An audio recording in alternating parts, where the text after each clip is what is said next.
for some blue skies, baby, in my darkest days. My grandpa told me, girl, it gets lonely when you've had enough of life's getting rough. Don't you let go. Just keep on dreaming. Don't stop believing. And without a doubt, that's when the good things come about. I've been riding a long train, wondering where it may take me. I've been roaming around, but I finally found where I belong. Well, ladies and gentlemen, that was the brand new single out tomorrow called Good Things Come About with our mate all the way from the Midlands, Laura Aston. How you doing, Laura? I'm good, thanks, Paul. You? Yeah, we're doing all right. We're doing okay. We're surviving. That's the main thing. But Yeah. but congratulations on an amazing single. And as I say, it's out tomorrow. How do you feel? I'm so excited. I'm full of anxiety, which I always am when I'm releasing music, but it's a good anxiety because you just don't know, all you can do as an independent artist is just plug it as much as you can. I say like a broken record at this point. I have spoke about this song over and over and over again. But you've got to do what you've got to do. And I'm so proud of it, Paul. I'm glad you like it.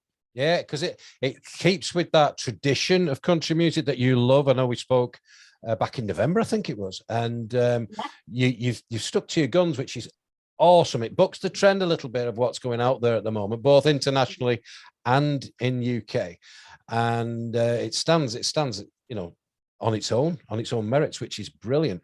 And I love some of the sort of Facebook posts you're putting on with your daughter and singing, and yeah. I think there's a duo coming on in a couple of years. Absolutely. Well, I was just thinking of different. I mean, Lily loves to get involved anyway. If I'm doing a TikTok live or Facebook live, she loves to get involved. And I thought, what can I do, especially on TikTok, the platform, because your video has to capture their attention for them to carry on watching it, for TikTok then to boost it for more people to watch it. And I thought, what can I do that, that's fun and shows a bit of my personality? I'm not just always the girl that sings on the bed. I have got a sense of humour, and I'm a normal girl. I've got a little girl who loves getting involved. So I'm gonna try and make this fun. And it smashed it. People loved it, and people have said to me, Laura, I cannot get that song out of my head, which is always a good thing. And like you say, to be honest, it was on the radio the other day, and I'd waited a long time for it to come on. And to be honest, it does sound completely different to anything else that they played in them couple of hours that I was listening. And I was just really proud of that, because that's what I wanted to bring back, that old school country vibe. So, it's brilliant. And what was the inspiration on the song? I mean, what was that moment where you started putting pen to paper and then thinking of, what was the sort of theme going through your mind? It was the struggle. I wrote about the struggles of an independent artist, and how sometimes it would be so much easier, in my experience, to throw in the towel. Sometimes you can feel like absolutely nothing is going your way, but there's something inside of you. You've got such a passion inside of you, knowing that this is your purpose, and that was the concept behind it. And then I remembered a conversation that I had with my granddad, and I went and had a cup of tea with granddad and sort of let off some steam and told him how I was feeling. And he just said to me, as all granddads do, don't you give up, you keep going, you've got it, girl. It's just going to take that one song, you keep going. And it was that really put into a song. And I wanted to sort of inspire people to just I want them to listen to that song and be like, right, okay, I've got this. I want to keep going, because I think everybody at some point reaches that point in their life where they think, is this even worth it? Should I carry on? Blah blah blah. So hopefully. I get where you're coming from. Like you said just off air, I've been singing about 22 years, but mainly covers, in the clubs and holiday parks and hotels and stuff up and down the country. And there comes a time when you're coming home at 2 o'clock in the morning, you're on your own and you're going, but there are venues, and you know yourself, you've just played a gig, and I think I went down. I've recently just done Devon and Cornwall for like 5, but I've actually gone down there for 1, and the crowd was so great. Coming back, I was buzzing because I thought, well, this is it. This is the great crowd. You've travelled God knows how many hours, 10 hour round trip, and it's like you're buzzing all the way. And that is what you draw on when there's times when you go to a club, like you've drove 3 hours and you've bombed for whatever reason, your face doesn't fit, whatever, and you don't get any feedback coming back, and you're going, what am I doing? And then you think about those days. Yeah, of course you do, absolutely. And I think when you've got a passion for something like I have, I had this conversation with my manager actually. I said I couldn't give up even if I wanted to. Like, I just love it so much. And whilst I'm still enjoying it, and whilst I love it as much as I do, I couldn't give up. It's just sometimes I don't get out of it what I put in. And people behind the phones watching the videos and stuff, they don't see just how much goes into everything, the time, the sacrifices, the finances, so much goes into it, So when you release a song that you're proud of, you want for it to do well, I want as many people as possible to hear this song, and I want for it to do well. And that comes across in all your songs that you've ever done and what you're singing. And like you say, you sing on the bed, the girl who sings on the bed,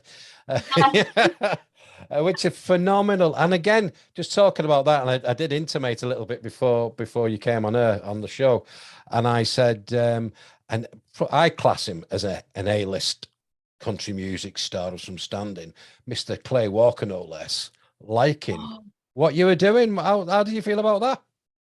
It was crazy, Paul. So what happened was, he commented on one of my videos, just saying it was amazing. And I thought, oh my God, I need to duet with this guy now. So I did a video singing one of his songs and tagged it.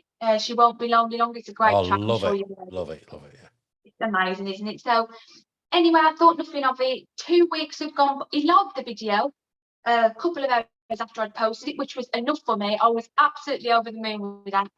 And then 2 weeks later, I'd just finished work, and I get in and make me a cup of tea, and it popped up like, Clay Walker has duetted you, and I was like, no. I thought it was like like a fake account or something like that. And when I watched his feedback and everything he wrote about me, it was just so incredible and just so lovely. It's one of the moments again when you think, right, yeah, I've got to keep going. This is amazing. Like, he thinks I'm good. I've got to keep going. And it was that when I saw that, I think it was on Facebook actually. When I saw that gave me a little push to actually reach out to their guys, and hopefully I'm going to get him on the show. There has been positive feedback coming back, and they're asked what the show is, the catchments and blah blah blah. And that was born from that, because you do see some on Facebook and you're thinking, is it them? I mean, I reached out to two major artists in my eyes, well, 3, all because of Facebook: Lone Star, Daryl Worley, and Radney Foster, which I idolized those guys. And I reached out via Facebook, and I'm thinking, is it them? Is it them? Anyway, we've interviewed them. They've all, last year, great guys. And I did say to them, I said, I was panicking a little bit, because you do get some, that look for the blue tick, but no, that's an amazing thing though, that to have, and it gives you a little bit more, not just your granddad saying it, but somebody who's actually been in the industry a long time doing it and done it, and it gives you that little bit of a booster as well. But I mean, you've got energy coming out your ears every time I speak to you, or when I see you on Facebook. I'm going, I'd like a pint of what she's on, really. I get that a lot. I get that. What are you drinking? Why are you always so happy and positive? And Paul, to be honest with you, that's just, I'm not saying it's rainbow and sunshines all the time, but that's the energy that I have, trained myself to feel now, because you get to a point sometimes where you're just fed up of feeling rubbish, or fed up of Yeah. having that victim mentality, like, why is it not happening for me? And so I changed my approach to life itself, not just the singing. And like I say, I think you can always tell when someone's enjoying something, and I think that's why you see me the way you do, because I'm loving it, Paul. I'm on my bed, I'm singing away, and it's great. I love it. It's brilliant. The duvet singer. I think that's got to be an album there somewhere. You know, That's the next album.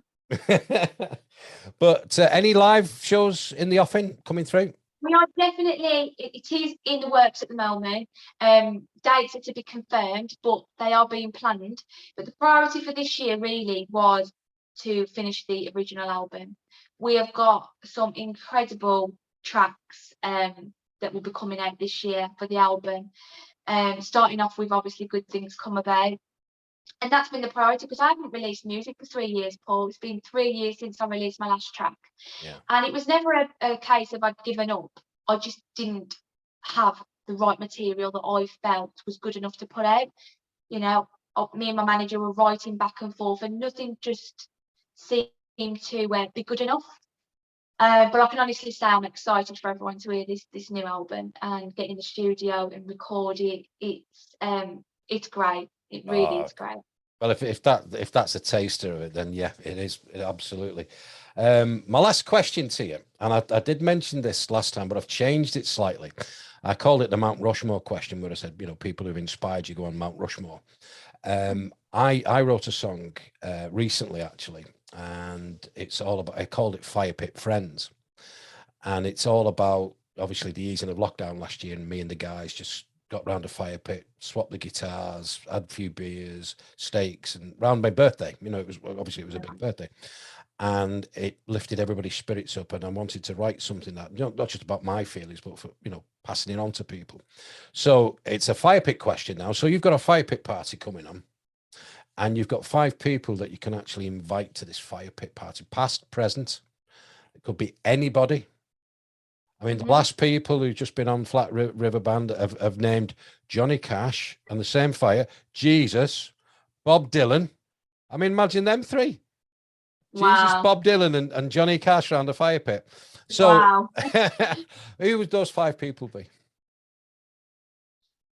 I would love to have met Patsy Cline. Yep. She's been a massive, as you know, before we spoke about this before, but she's been a massive inspiration to me. And I wish I could just, you know, I wish I could tell her just how much of an impact she's had on me through her music. So Patsy, definitely. She looks like, when I watched her film Sweet Dreams and things, I've watched and read about her because I've studied her so much. She seems like a fun girl. You know, we could have a good drink and a laugh together. Dave, which is my partner, because he's my security blanket. You know, Yeah. I just feel, it sounds really cheesy, Paul, but I feel, you know, safe when I'm around him.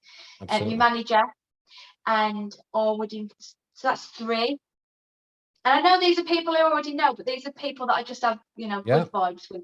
I like them there. Who else would I invite? Miranda Lambert, you know, I love her so much. Yeah, I can see the sassiness in Miranda. I've said this tonight. If you listen back on the show, there's a great girl called Emily Miller who's on the show just prior to you, and she loves Miranda Lambert, and she came to her fire pit party, and but she's got that in buckets. She's got that sassy grit and determination, and I've seen Miranda a few times, and yeah, absolutely. So she's definitely going to be up there. And my last one would be Garth Brooks. He's a popular guy. Very popular. I can imagine that. But I'd just like to hear their stories and chat with them. And they'll probably change tomorrow, Paul. You know, there's so many people I look up to and I idolise. But, you know, off the top of my head, yeah, it would be those. Well, last week on the show, Kent Blasey came on again for the 3rd time. Kent wrote If Tomorrow Never Comes, Ain't Going Down, The Sun Comes Up, Flat, you know, you name it, and such a lovely guy. And Garth wept when he presented him last year with the basically, what is it, the Songwriters Hall of Fame in Nashville. And basically he wept because he said, without Kent, I wouldn't be here, because he drove me when everybody said no, he drove me to that passion and to carry on and carry on. He said I was selling boots and stuff like that, but he helped me, you know, and he wrote If Tomorrow Never Comes, and I played at the Bluebird, and then somebody saw me and that was it, done. You know, and then the week before that was Garth's daughter came on the show, Ali Colleen. So when she was doing a fire pit, she said, I better invite me dad. I said, I think you better. But you're going to Ireland. You're going to Ireland to see him in September. Where's that, sorry? You're going to see Garth in Dublin in September? Oh, don't even speak to me about that. I couldn't get tickets. I was in the queue for the longest time. And when I finally got on, they sold out. So I just wasn't quick enough. But I'm absolutely gutted. But, you know, hopefully I'll get to go and see him one day. If we'll talk just after this recording, if you're still interested, let me just get your details. Anyway, let me just get your details after we've finished. But no, that's great, and I really I want to say congratulations on the new single.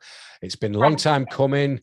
The passion that you ensue, it's just unbelievable, and we should all take a leaf out of your book and be positive and going forward. And I wish you the very best of luck with your single.